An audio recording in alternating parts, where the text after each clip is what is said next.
Hello student, physical education की ई tutorial class में आज हम लोग एथलेटिक्स के अंतर्गत जंपिंग इवेंट के बारे में पढ़ेंगे। जंपिंग इवेंट में सबसे पहले हम लोग आज लॉन्ग जंप के बारे में चर्चा करेंगे। जैसा कि हम देख रहे हैं, ये हमारे सामने लॉन्ग जंप का मैदान जो है बना हुआ है। इसमें जो जंप करने के लिए लैंडिंग एरिया या जिसे हम अखाड़ा कहते हैं, उस लैंडिंग एरिया के मैदान की लंबाई 9 मीटर होती है और चौड़ाई जो है 2.75 मीटर से लेकर के 3 मीटर के बीच में हम कुछ भी रख सकते हैं। इस क्षेत्र को हम लैंडिंग एरिया या पिट के नाम से जानते हैं। गांव की भाषा में इसे हम अखाड़ा भी कहते हैं। इस लैंडिंग एरिया की जो गहराई होती है, यानी कि जो हम गड्ढा खोदते हैं, उसकी गहराई 50 सेंटीमीटर होती है, जिसमें कि रेत या बालू को हम छान करके भरे रहते हैं। इस लैंडिंग एरिया से 1 मीटर की दूरी पर एक टेक ऑफ बोर्ड लगाया जाता है।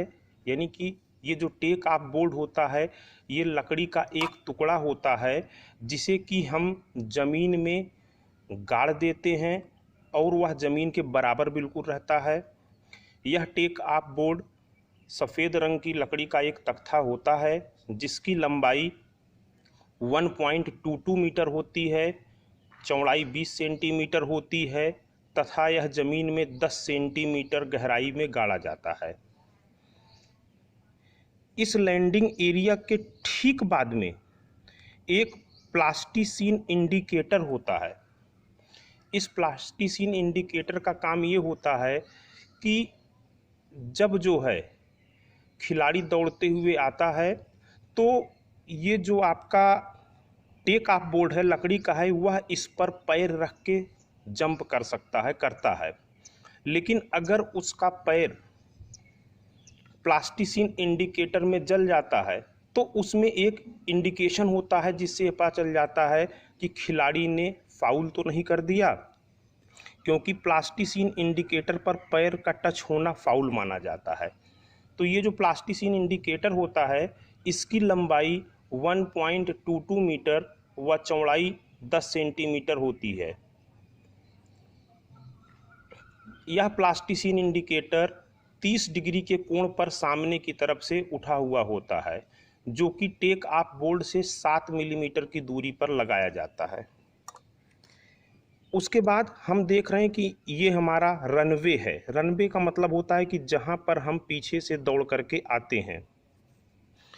इस रनवे की चौड़ाई जो है 1.22 मीटर से लेकर के 1.25 मीटर के बीच में होती है तथा इसकी जो लंबाई है वो 40 मीटर से लेकर के 45 मीटर के बीच में होती है।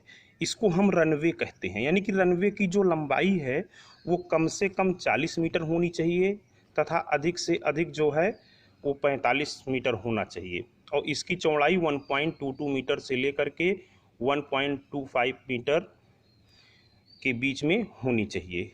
ये आपका लंबी कूद के लिए जो आपका मैदान है वो आपको यहाँ पर बताया गया है। अभी इस आगे हम लोग अब लंबी कूद के कुछ सामान्य नियमों के बारे में चर्चा करेंगे।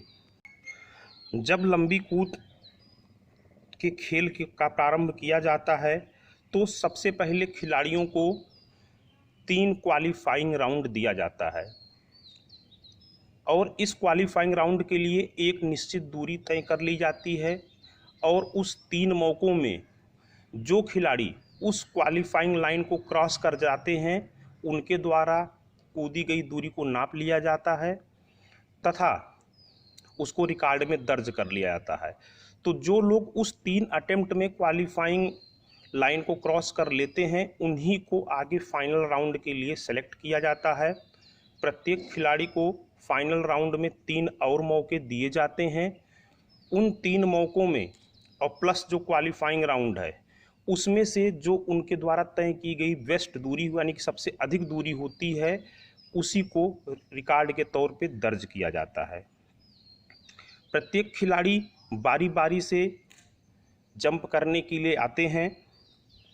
2 खिलाड़ियों के जंप करने के मध्य में 90 सेकंड का समय होता है, यानी कि जब एक खिलाड़ी जंप कर लेता है और दूसरे खिलाड़ी को कॉल किया जाता है तो उसको 90 सेकंड के अंदर में जंप कर लेना होता है।